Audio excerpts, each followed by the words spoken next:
as much as we're giggling, I am in complete agreement with you on everything that I watched in the show last week. Do you think we should just stick to the old-fashioned ways, or was there anything in the mix so far that you thought, actually, maybe that is a good idea? The only thing that I liked was something called a selfie stick, but not for me, for my wife Hilary, who then uses it all the time and creates havoc. And Jack hates it, and I hate it, and she's got it out all the time. Yes. But apart from that, I would say they were all non-starters. Yeah. On that car park thing, Harry was really annoyed. He wasn't good that morning. He got up the wrong side of the bed. Right. He arrived a bit late.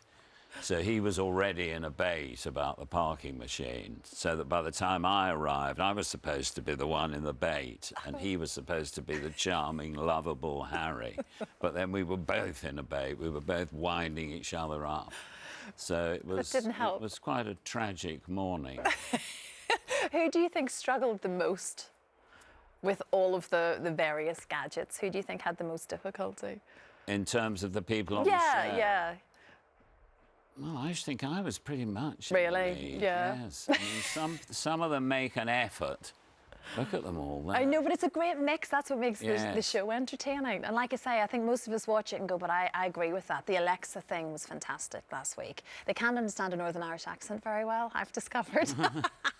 So I can't ask it anything. Is it easier travelling around the world with Jack than it is dabbling with various gadgets? I think probably. I mean, he leads it all, and he's so brilliant, and we do get on very well together. You've got a great relationship. I mean, people watch that and love the two of you for that, because unfortunately it's not always the case, is it? Not an awful lot of young guys are going to go and travel the world with their dads. It just doesn't really happen. I think actually one of the reasons why it works is because, I mean, really it should be called Travels with My Grandfather.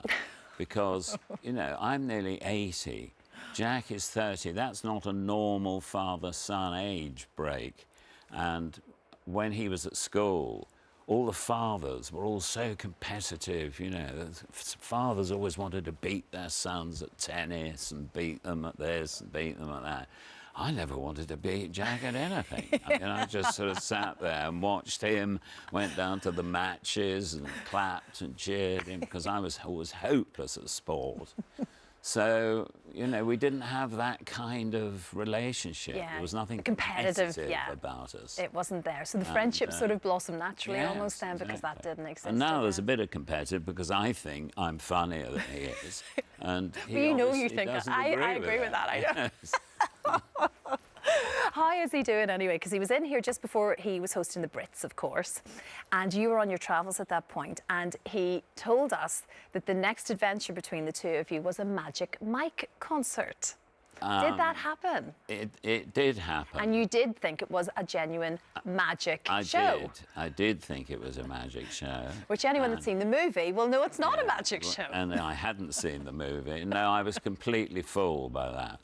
And it's very funny when you see it. When it's coming out, I think, in September, that series. Yeah.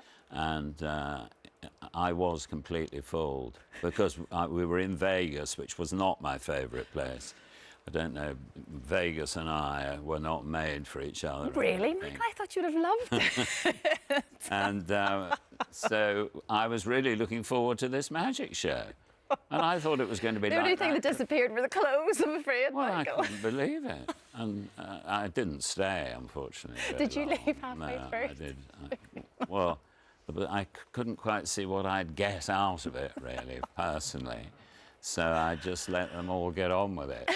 But I was completely fooled. I mean, I was expecting that man, you know, with his wife, Debbie, the one with the wig. What was he called? Paul Daniels and Debbie. Yes, I was that type of a show. I was seriously expecting Paul Daniels or similar to come on and do some tricks with rabbits and hats and stuff. And I got something definitely different. didn't happen. No.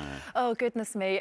So back to Jack, he is, of course, on a tour later on in the year as well. So he is. When you think of him doing the stand-up, was he always the funny child? Did he grow up with you thinking, you know, he's got something quite special here? He was always quite odd as a child. I don't mean odd in a weird way, but he was always quite unusual. And he was always photo bombing any photo, you know, and if anyone was ever taking a picture of any of our other children, he'd be straight in. I thought, that boy is going to be an entertainer. And I was thrilled when he decided that he wanted to be a comedian rather than an actor. And he does it so brilliantly, of course, Michael. He's such a talent.